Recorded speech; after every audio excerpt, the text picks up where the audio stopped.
बिहार चुनाव से ठीक पहले मुकेश सहनी ने गौरव बौराम से आरजेडी उम्मीदवार अफजल अली खान को अपना समर्थन दे दिया है। मुकेश सहनी ने कहा कि उनका उद्देश्य एनडीए को सत्ता से हटाना और गठबंधन को मजबूत करना है। अफजल अली खान के पक्ष में समर्थन देकर वे सेकुलर वोटों के बिखराव को रोकना चाहते हैं। अगर वोट बटेंगे तो भाजपा को सीधा फायदा होगा। लेकिन सवाल यह है कि चुनाव से ठीक पहले अचानक मुकेश सहनी ने यह फैसला क्यों लिया।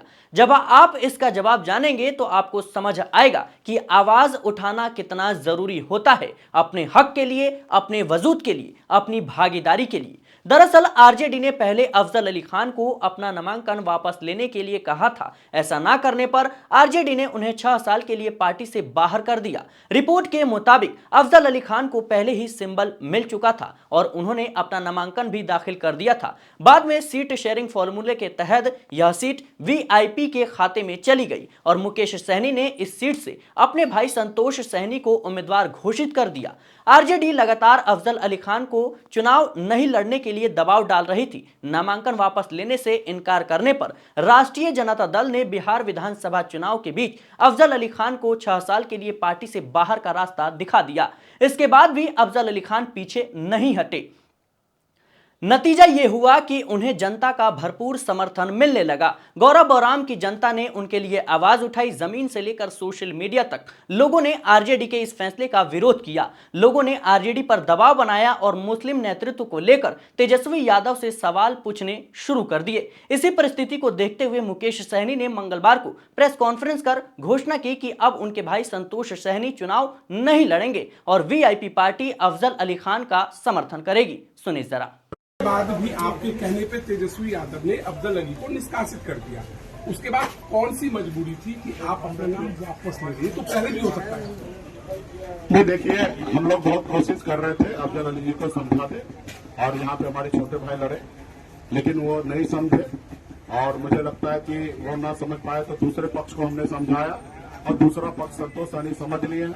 वो भी हमारे छोटे भाई हैं, ये भी छोटे भाई हैं और एक भाई को त्याग करना था तो वो नहीं त्याग किए तो संतोष सहनी त्याग किए और इसका मैंने घोषणा किया क्योंकि ये जीतेंगे तो महागठबंधन का सरकार बनेंगे, आपस में लड़ेंगे तो निश्चित तौर पे हमारी हार होगा और जब हार होगा तो हमारी सरकार जो है आदरणीय लालू प्रसाद जी का विचार वाला सरकार वो नहीं बन पाएगी। मुकेश जी, जैसे कि आज आपने बैठने की घोषणा की है, चुनाव प्रचार का अंतिम दिन है, शाम का समय हो चुका है और शायद इस प्रेस कॉन्फ्रेंस के बाद बंद हो जाएगी। दूर दराज के गांव में कई ऐसे लोग हैं जो कि ज्यादा लिटरेट नहीं है, उन्हें नहीं पता है, लेकिन बैलेट पेपर पे नाव छाप भी दिखेगा और लालटेन छाप भी दिखेगा। हमने लोकल रिपोर्टिंग काफी की है, लोग आपके समर्थन में आ रहे थे, तो क्या लगता है इसका फायदा अभी भी एनडीए को मिल रहा है? थोड़ा बहुत 1500 वोट गलती के कारण मिल जाएगा, लेकिन बड़ा इंटरेस्ट देखिएगा। महागठबंधन का बड़ा वोट है, पहले का जमाना नहीं, सोशल मीडिया का जमाना है। आपके इतने सारे माइक लगे हुए हैं सोशल मीडिया में, घर घर तक व्हाट्सएप से पहुंच जाएगा। अब पूरे हर बूथ पर महागठबंधन का कार्यकर्ता है। अभी तक तो 2 हिस्से में था, एक अफजल अली का था और एक महागठबंधन का, तो अभी दोनों मिल जाएंगे और एक एक घर में एक एक लोगों को समझाएंगे और वहां पे लालटेन ऊपर नंबर 1 पे ही है और वहां पे उनको बटन दबा के उनको जिताने का काम करेंगे। संतोष सहनी जी एमएलसी बनेंगे? निश्चित तौर पे पार्टी लीडर है, यही विधायक का टिकट और सांसद का टिकट बांटते हैं, तो इनके लिए कोई संकट तो है नहीं। और रहा कि हम लोग संघर्ष कर रहे हैं, हम बिहार में बदलाव लाना चाहते हैं। एमएलसी विधायक जो है आएंगे, बनेंगे, बनाते रहेंगे, ये मकसद नहीं है। हम तो मंत्री बने हुए थे, हमने मंत्रिमंडल से बाहर निकल के कुर्सी को लात मार दिया, क्योंकि मेरा मानना है कि जो पद पे आप है उस पद पे बैठकर बदलाव होना चाहिए और बदलाव हो तो रहिए, नहीं बदलाव हो सके तो ऐसे पद पे नहीं बैठना। चलिए, धन्यवाद।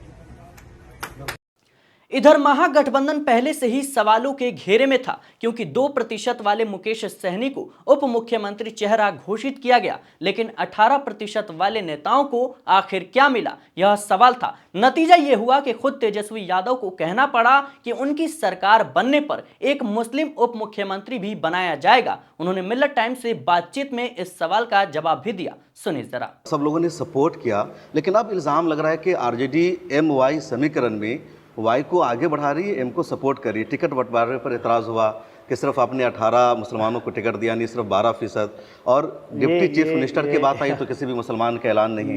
ये एक बड़ी साजिश है। जो लोग नहीं चाहते हैं कि सेकुलर फोर्सेस यूनाइटेड रहे, एक बड़ी साजिश है बदनाम करने की। आपको हम बता दें, जो नॉमिनेटेड एमएलसी जो होता है 10 में से 4 हमारे मुसलमान हैं, यानी 40% रिप्रेजेंटेशन जो है मुसलमान भाइयों को हमने दिया। जब आयोग जब बना था जी, तो उसमें 42 सदस्य आरजेडी के थे, जिसमें से 28 पीपल को हम लोगों ने मेंबर आयोग का बनाया, वो मुस्लिम कम्युनिटी के थे। राज्यसभा की अगर बात करें तो भी वहाँ 4 में 5 में से 2 थे, अभी एक है हुआ, डॉक्टर तो मतलब फैयाज साहब। 2 जी। यानी almost like more than 40% representation वहाँ। काउंसिल में मोर देन 40%, आयोग में मोर देन 40%। और यही नहीं, इस बार भी अगर हम लोगों ने टिकट दिया है तो सबसे ज़्यादा हमारी पार्टी ने ही हाँ, no doubt मुसलमान के- भाइयों को हम लोगों ने टिकट दिया। तो जहाँ या संगठन में भी हम आपको बोल रहे हैं, जी, संगठन में भी जो हमारे जो मुसलमान भाई हैं या हमारे वर्कर्स हैं, उनको हम लोगों ने जो है दिया।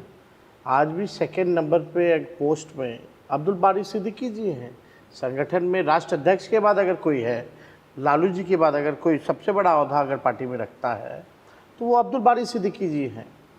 और हम लोगों ने कभी भी किसी भी तरीके से, हमारी ऐसी पार्टी है जो कभी भी भाजपा के साथ कॉम्प्रोमाइज़ नहीं की। नहीं, हमारे लालू जी ऐसे नेता हैं जो आज तक जो है कभी भी भाजपा और आरएसएस से कॉम्प्रोमाइज़ नहीं किया। सोशल मीडिया ठीक को है, आपने देखा होगा, आगे। ट्विटर पर लगातार लोगों ने लिखा कि 2% जिनकी आबादी है मुकेश सहनी, उनको डिप्टी सीएम का ऐलान किया गया और 18% वालों को कुछ नहीं, दूसरों को कुछ नहीं। तो ऐसी मजबूरी क्या है?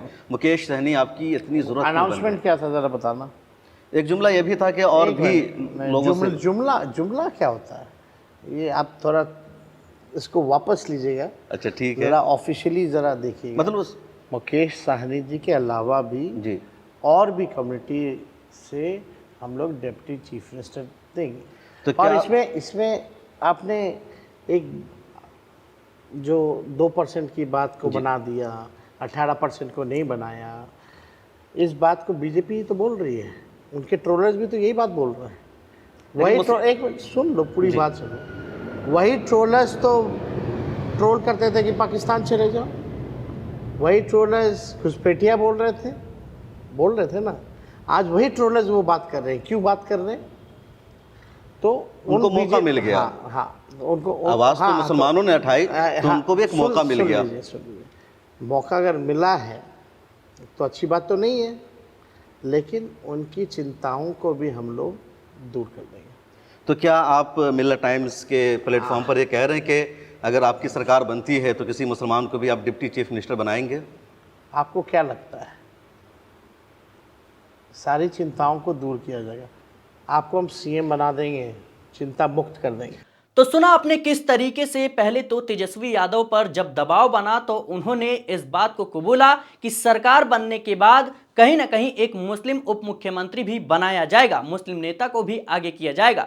दूसरी तरफ जिस तरीके से महागठबंधन पर दबाव बना कि अफजल अली खान जो एक मुस्लिम उम्मीदवार है उसके खिलाफ वीआईपी ने अपना उम्मीदवार उतार दिया है और कहीं ना कहीं उनके खिलाफ साजिश हो रही है। जो गौरा बौराम की जनता है उन्होंने अफजल अली खान का समर्थन किया, आवाज उठाया, उसके बाद मजबूरन महागठबंधन को पीछे हटना पड़ा और मुकेश सहनी ने खुद इस बात का ऐलान किया कि अब वीआईपी पार्टी कहीं ना कहीं जो उनके कार्यकर्ता हैं, समर्थक हैं, वो तमाम लोग अब अफजल अली खान का समर्थन करेंगे, उनकी जीत के लिए मेहनत करेंगे और उनके लिए चुनाव प्रचार करेंगे। फिलहाल महागठबंधन की इस रणनीति को लेकर आपकी क्या राय है, कमेंट बॉक्स में जरूर बताएं। देखते रहें मिलर टाइम्स।